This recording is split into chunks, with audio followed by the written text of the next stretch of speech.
journey of fighting Bharat and for Dharma.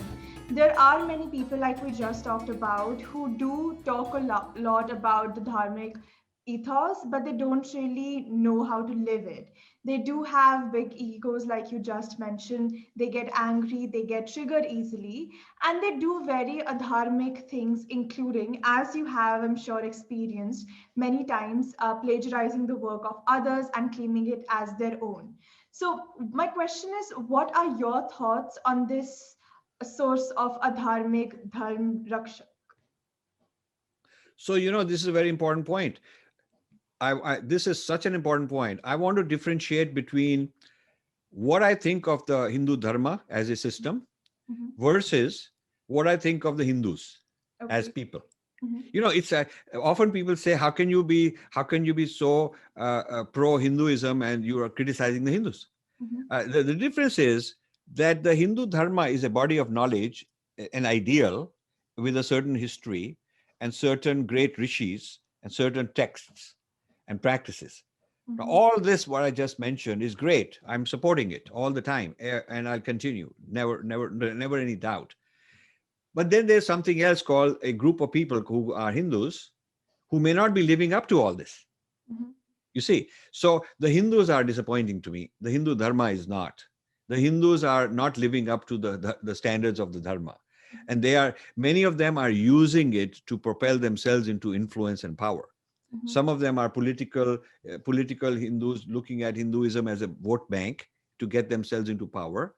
They are not necessarily serving the Dharma, they're using it for their benefit.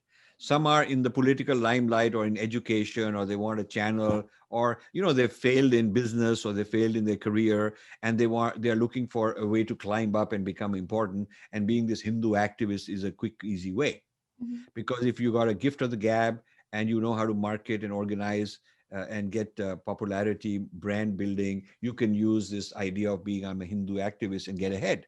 So the quality standard isn't necessarily there, that you really are deeply embodying this dharma, and that you have studied it and worked hard and you really understand it.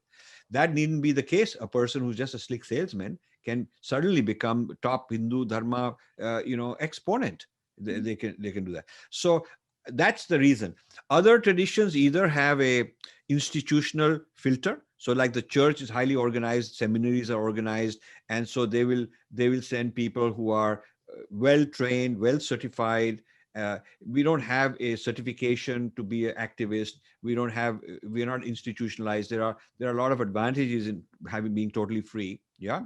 And even the leftists, they have their own peer group of academic people. How you get how you follow certain conventions, you follow certain procedures, and you follow certain leaders, you respect them, you work as a team, and they all support you. In the Hindu Dharma, it's all everybody to himself. There is no ethics. You just beg, borrow, steal ideas here and there, and you go out there and do whatever the heck you can. And this is called jugaad, in terms of improvising quick and dirty solutions to get by. So the Hindu activism is a jugaad, is right now. This is the problem. And something like this will be it's very good for sensational things. We can make progress, we can help win elections, but I'm not interested. See, to me, the following three levels are very clear. Highest level is the dharma itself, Mhm. and the respect and protection of the dharma is yagna. You give back and you're in alignment with the cosmos. That's, call it level A. Level B is there is something called Rashtra, which is loosely translated as nation. It's a collection of people and practices and geography. Now, this Rashtra, you don't protect the Rashtra for its own sake. You protect the Rashtra because it's a vehicle to protect the Dharma. The Mhm. Rashtra is supposed to protect the Dharma. Rashtra is an organ, is a mechanism, is a device, a machine to protect the Dharma. So if the Rashtra is not protecting the Dharma, my loyalty is more to the Dharma than to the Rashtra, if the Mhm. Rashtra becomes corrupt. Mhm. And then within the Rashtra, there are various organs, like the human body has many organs. One of them is a Rajya, the government. Mhm. So are you pro-government? I am pro-Rashtra. So Mhm. to me, the Rashtra is more important than the government. And if the government is no good, is no good.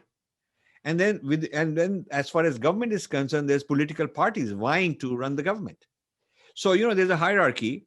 Mhm. To me, it's not so much getting this party in power or attacking that other party and so on. To me, that's a means to serving the Rashtra.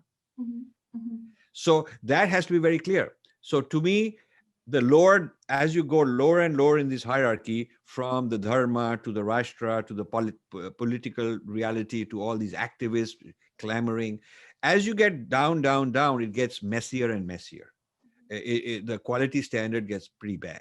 So that's my state, and I'm very clear that I have serious problems with many Hindu activists, but I'm totally loyal and dedicated to my dharma.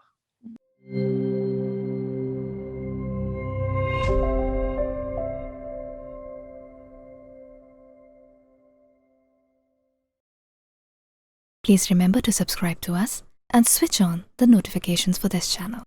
For our other social media links, more content, and to support our work, please visit citti.net. Dhanyavad. Namaskar.